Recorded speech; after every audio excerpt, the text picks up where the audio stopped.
Hey, this is Joey, and today I'm going to record a demonstration video for my chicken piccata recipe. I am going to be making two changes to what I normally do. Normally I serve this with rice, but today I'm going to roast up some of the potatoes from the dining center in the air fryer. Today my meat is one short of a pound of chicken thighs. Normally there'd be like 5, but I needed the rest of the meat for a different recipe.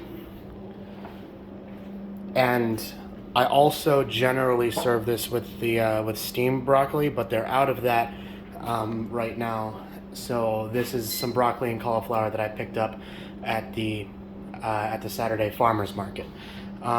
Season the potatoes and the broccoli or other roasted vegetable with olive oil and any kind of seasoning you like. I have salt and garlic powder on these. Preheat an oven to 425 degrees or 400 convection using the toaster oven here, and it just came up to temp while I was saying that. Okay. Potatoes get a similar treatment.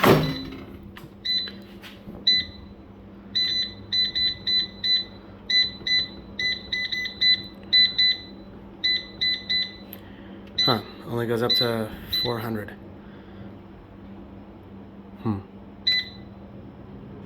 Okay, 420 should do. I'll probably need to stir and reset those. Up next, start searing up the chicken. We're not trying to cook this all the way through. We're just trying to get good browning on it. So I'm not going to use as low of a heat as I would or go for as long as I normally should. Because we're just trying to get some brown in the pan and brown on the chicken. We'll cook it through when we boil it in the liquid.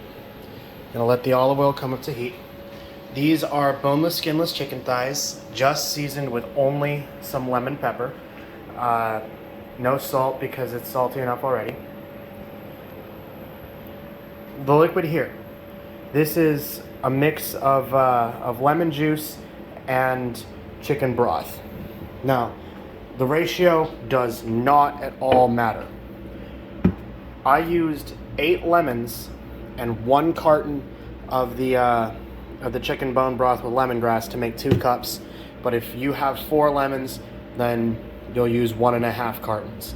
The point is that it should add up to 2 pounds of total liquid, the broth plus the lemon juice, per pound of meat. So if you do 2 pounds of meat, you do 4 cups total of braising liquid. If, for instance, you can't use the chicken broth because your brand has gluten, this one is gluten-free though, you can substitute the chicken broth for white wine. That would make it more traditional, but this is a dry campus, so I use the carton stock.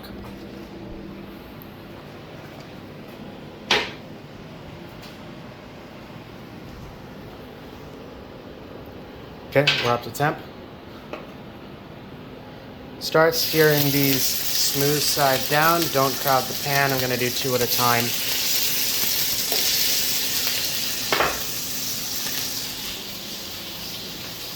And I got to keep some vessel to reserve the pieces when they come off. I gotta go grab one. The other 2 things that will go into the broth: half of a stick of butter and some capers. Now, capers are I also put them onto my bagels, but since they're jarred, they'll last pretty much forever. One of these little bottles like this, generally I can make either 3 batches of chicken piccata, 3 total pounds, or bagel sandwiches for about 10 days. Okay, it's going to be real hard to demo how I'm doing this. Hey, what's up? Not sure how I'm going to show the way that I take the capers out of the fluid. Okay, so I'm just going to describe it. I use a fork to lift the capers out of the brine. The water in it is too salty, so I'm gonna add about half of what's here, or a third of a total bottle. Give these a quick flip.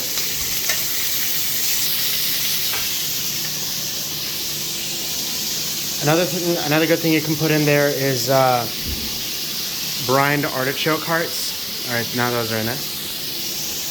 And like traditionally, in order to let the butter thicken the sauce, you'd like keep this freezer cold and then chop it up real small and put it in right at the end of the pan sauce to thicken it. But this is the lazy version, so I'm just gonna drop in the whole half stick of butter, whole stick for 2 pounds. And just float that in there. We're ready to deglaze the pan with that as soon as the chicken is ready. When these have decent browning on both sides, remove to a reserve plate. Now, note that they are not cooked through. These are not safe to consume yet. And so your reserve plate will, by definition, become a contaminated vessel. So remember to wash that before you eat out of it. This is a braise. Clean as you go. Just put away the cutting board and knives, and got rid of all the compost spent lemon halves. Not much longer until we get to the inactive part of the recipe. I'm what, like 5-10 minutes into making this. It's a pretty low effort one. Now for the potatoes and the vegetables, I never go by time, I always go by smell. So 20 minutes at 400 is too much for these. The outsides are starting to brown, so I dropped it down to 370 and cut the timer in half so they can start to soften up a little bit. And the broccoli and cauliflower are not yet fragrant. You can't undercook these because you can technically eat them raw. So I'm just waiting for them to get better color and to start to smell good. All right. Chicken thighs are good to come out. Now, when you deglaze, be aware that it's going to spatter. The solution is just to pour quickly. Get a good layer on, and then bust up the stuff on the bottom with the wooden spoon. I need 2 hands for this, so I'm going to put you down for a sec. Okay, once it feels like there's nothing left on the bottom, put your chicken back in. If I were doing this with skin, I'd do it skin side up, but I'm too lazy for that, so I used Skinless. Okay, pour it back in the juices from the bowl. Add in the rest of the sauce, the butter, the capers. Lid this up. And then put it to low heat until you're ready. This needs a minimum of 15 more minutes. And I think that the potatoes and the broccoli will be finishing on that time. Normally I do rice instead of potatoes, so that's how I go off of it. But the time right now is 5:25. So at 5:40, these will be ready. And that's it. It's been 15 minutes now. The chicken is fall apart tender, juicy, good lemon flavor. 2 thighs per person.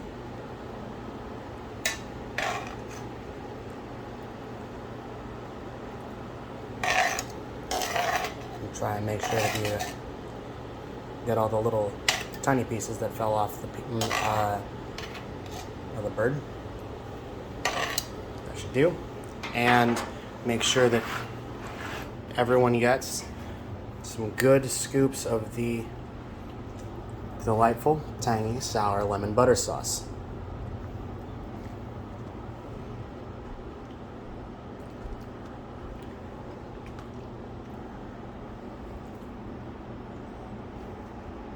Super simple. The first of my mom's recipes that I learned how to make. To be cutesy, I also used I cut a lemon that I wasn't going to use in half, threw it in the toaster oven with the vegetables to get some browning on it. I probably wouldn't like eat that directly, but like I think it like reinforces the lemon idea in your head. The rest of the sauce I generally like put over pasta or something, but like it doesn't have to continue existing at this point. It's a waste to throw it away, but also there's not really something that it you're going to have more sauce than you need with this recipe. But yeah, weeknight chicken piccata comes together in about 30 minutes. Serve with roasted or microwave vegetables. Serve with any starch. I normally use rice, but today it was potatoes. Get creative with it.